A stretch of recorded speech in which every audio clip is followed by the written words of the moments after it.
and welcome to our final topic on week 2, all about me and what I have to offer. We will have already identified our skills and our transferable skills and our achievements. We would have also looked at CVs. Now we're going to be covering the area of the cover letter. We want to make sure that we put as much into this as we do the other parts of our application. So this is a standard format business letter, and we need to make sure that we adhere to this. So the standard format business letter will be your details first. So at the top right of your letter, you will have your name and your address, your contact details, for example, your email or your telephone number. And then following on the next line, but also on the other side of the paper, which will be on your left side, we will have the date, and then we will have a space, a line, and we will have then the contact details of who we're writing this letter to. In a lot of situations, you will have the contact name from the job advertisement. So we'll include this along with the company details. And so if we have the name, for example, it might be Dear Mr. Smith, then we will make sure that we finish the letter with yours sincerely. But if it is Dear Sir or Madam, because we don't have the contact name, then we will be finishing our letter with yours faithfully. So we're going to be looking really at the context of the cover letters, and it's really no longer than 1 page. In some situations it might go a little bit over, but it's very neat if we can keep it on the 1 page. But very, very important that we explain your reasons for wanting this particular role. And also it's very, very important that we refer back to information that has been advertised. So for example, if a reference has been made, we need to make sure that we put that reference in our cover letter, that we show that we have read that advertisement and we are adhering to their procedure in relationship to references. Explain also your interest in the company. This really does show your enthusiasm for the job, and it can be quite contagious really, because it can make a company really think, well, they have actually spent some time, they do know about us, and they are very keen on our particular company.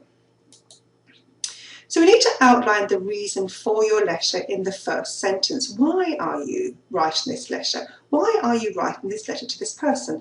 So the reason why is that we are actually applying for a particular job. We need to state what it is that we're applying for, and again refer to our reference if a reference has been made. So we then have 2 or 3 paragraphs maximum really, and in these we will be identifying how we can add value. We want to stand out.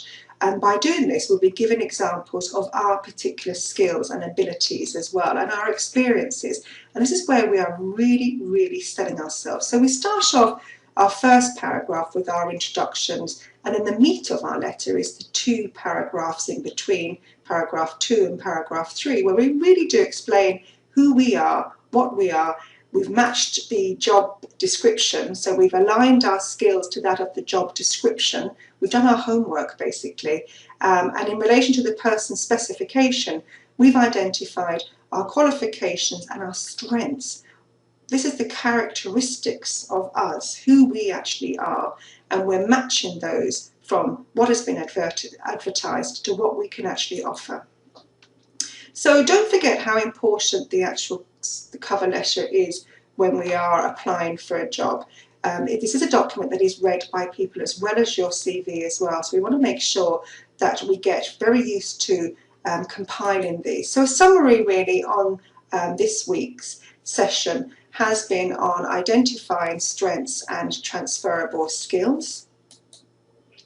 We were introduced to CVs, what the purpose of CVs are, and some common mistakes which we will not be making ourselves. We've actually looked as well at the different types of CVs and how important it is to tailor our CV to the audience. We've also looked at the possibility of a digital CV as well. This is something that might be something that you might pursue yourselves.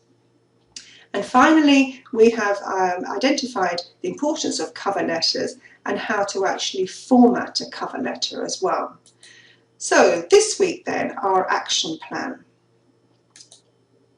So the key learning points for me this week are, and we need to make a note of what the key learning points for you this week have been. Then we need to think about, before next week, what we're going to be doing. So before next week, I will commit to, and what that is, and then things that I need to A, stop doing, for example, or B, start doing, or C, keep doing. So these are areas for us to really think about. So for next week, I want to make sure that you have listed your strengths, and very, very importantly, that you've gained feedback from another, so that you've asked other people what you're good at as well. This is very interesting, and it's very interesting to see how other people view us as well. We need to also write a list of achievements. What have we achieved? We need to think about this. This could be, again, as I said, in a work capacity, through our education at university, for example, or in our hobbies or sports. We need to write a list of achievements, and this will form the basis of your new CV. We need to start as well to prepare a new CV focused on your preferred job type. So the word here is focused. We need to get a lot more focused in our job search, rather than just sending off CVs to any different job just so that we want to get a job. We need to become much more professional in our approach and make sure that we focus in on the right job for us. So thank you very much, and I look forward to talking again soon. Thank you.